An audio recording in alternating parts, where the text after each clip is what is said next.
Breaking news చూస్తున్నా. Bengaluru rave party వ్యవహారంలో నటి హేమపై మూవీ ఆర్టిస్ట్ అసోసియేషన్ విధించిన బ్యాన్ ను ఎత్తివేశారు.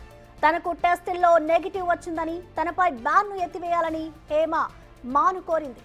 ఆమె వినతిని పరిశీలించిన ఆమెపై బ్యాన్ ను ఎత్తివేసింది. దీంతో మా అధ్యక్షుడు విష్ణుకి హేమ ఎక్స్ వేదికగా ధన్యవాదాలు తెలిపింది.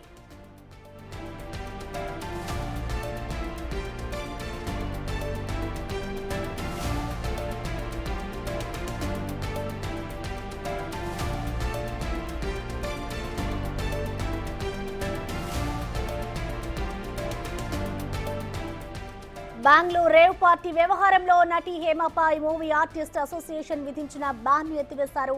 తనకు టెస్టుల్లో నెగిటివ్ వచ్చిందని, తనపై బ్యాన్ ను ఎత్తివేయాలని హేమ మాను కోరింది.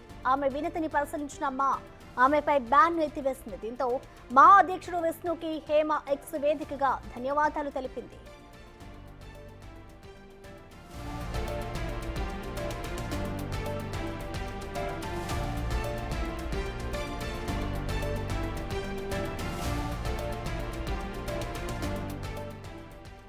దీనిపై మరింత సమాచారాన్ని మా ప్రతినిధి రానా లైవ్ ద్వారా అందిస్తారు. రానా, చెప్పండి, ఏదైతే రేవ్ పార్టీ కేసులో నటి హేమ ఇప్పటి వరకు ఉన్నారో దానికి సంబంధించి ఇటు నెగిటివ్ రిపోర్ట్ వచ్చింది హేమకి సంబంధించి, ఇటు మా అసోసియేషన్ కూడా ఆమెకి విధించిన బ్యాన్ ని కూడా ఎత్తివేస్తుంది. దీనికి సంబంధించిన డీటెయిల్స్ ఎలా ఉన్నాయి రానా? బెంగళూరు రేవ్ పార్టీలో దొరికిన తర్వాత నటి హేమకి అప్పుడు పాజిటివ్ టెస్ట్ కూడా వచ్చింది. దాదాపు 15 రోజుల పాటు కూడా ఆమె జైలు జీవితం కూడా అనుభవించింది. తర్వాత రిలీజ్ అయిన తర్వాత హైదరాబాద్కు వచ్చింది. హైదరాబాద్కు వచ్చిన నెల రోజుల తర్వాత ఒక ప్రైవేట్ ల్యాబ్లో ఆమె మళ్ళీ మెడికల్ టెస్టులు చేయించుకుంది. రక్త నమూనా కానీ ఇతర హెయిర్ కానీ ఇవన్నీ కూడా శాంపుల్స్ వచ్చింది. దాంట్లో కూడా రిపోర్ట్లో నెగిటివ్ వచ్చింది. అదే నెగిటివ్ని ఇటు పోలీసులకు కానీ ఇటు మీడియాకు కూడా ఆమె రిలీజ్ చేసిన నేపథ్యం దగ్గర పడుతుంది. సో అప్పటి నుంచి కూడా ఆమె పైన మా నిషేధం విధించిన నేపథ్యంలో నిషేధం విధించినటువంటి మా సభ్యత్వాన్ని పునరుద్ధరించాలనే ఉద్దేశంతో ఆమె లెటర్ కూడా రాసింది. అప్పట్లో మంచు విష్ణును కూడా కలిసినటువంటి పరిస్థితి. సో కలిసిన తర్వాత ఆమె యొక్క అప్లికేషన్ని కన్సిడరేషన్ తీసుకోవాలనే ఉద్దేశంతో అనేక మందితో కూడా వాళ్ళు మాట్లాడడం జరిగింది. ముఖ్యంగా కమిటీ మెంబర్స్తో కూడా మాట్లాడిన తర్వాత మళ్ళీ నిన్న కూడా ఆమె ఒక వీడియో రిలీజ్ చేసింది. రిలీజ్లో ఆమె కొన్ని కీలకమైనటువంటి వ్యాఖ్యలు చేసింది. కావాలని నా పైన నెగిటివ్ ప్రచారం చేశారు, కొంతమంది బ్లాక్మెయిల్ చేశారు.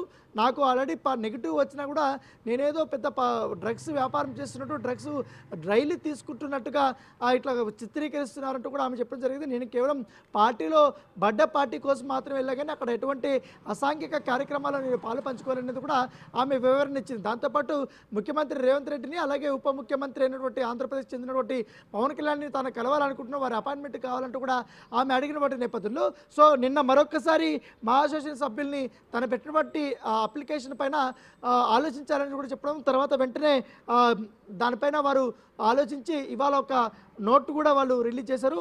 మా ప్రెసిడెంట్ సంబంధించి, అలాగే శివబాలాజీ ట్రెజరర్గా ఉన్నారు కాబట్టి ఆయన పేరు మీద ఒక నోట్ కూడా రిలీజ్ చేసినట్టు నేపథ్యం అయితే కనపడుతుంది. ఎందుకంటే కమిటీ మెంబర్స్ అందరూ కూడా, అలాగే ప్రెసిడెంట్ మంచు విష్ణు వీళ్ళందరూ కూడా ప్రపోజ్ చేశారు కాబట్టి సస్పెన్షన్ని ఆమెను ఎత్తివేసేయాలనే ఉద్దేశంతో ఉన్నారు కాబట్టి సో వాళ్ళందరూ కూడా ఏకగ్రీవంగా చెప్పినటువంటి నేపథ్యంలో ఇప్పుడు ఇమ్మీడియట్గా ఈ రోజు నుంచి హేమపై ఉన్నటువంటి సస్పెన్షన్ ఎత్తివేస్తున్నట్టుగా మా అసోసియేషన్ వెల్లడించినటువంటి నేపథ్యం కనపడుతుంది. దాంట్లో పాటు మరికొన్ని కీలకమైనటువంటి అడ్వైజులు కూడా ఆమెకి ఇచ్చింది. ఈ సస్పెన్షన్స్ గురించి కానీ, గతంలో ఈ సస్పెన్షన్ కారణమైనటువంటి విషయాలపైన కూడా ఎక్కడ కానీ మీడియాతో కానీ లేకపోతే ఇతర వ్యవహారాలతో మాధ్యమాల్లో కానీ సోషల్ మీడియాలో కానీ చర్చించవద్దు, మీడియా దృష్టికి మీరు వెళ్ళొద్దు. ఎందుకంటే నటీనటులు ఎక్కువగా మీడియా వరకు వెళ్ళి కాంట్రవర్సీలకు లోన్ కావద్దన్నట్టు కూడా ఒక చిన్న అడ్వైట్ ఇచ్చినటువంటి పరిస్థితి కాబట్టి సో అడ్వైస్ ఇచ్చిన తర్వాత ఆమెకి ఎత్తివేస్తున్నట్టు కూడా ఇన్ఫర్మేషన్ ఇచ్చినటువంటి పరిస్థితి. సో బిగ్ టీవీ కూడా హేమతో మాట్లాడింది. అయితే మా association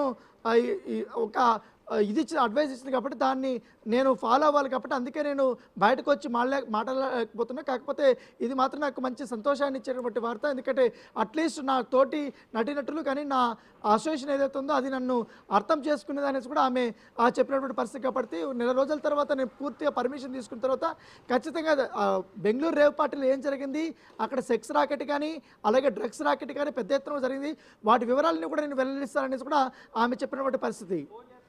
right Rana, thank you.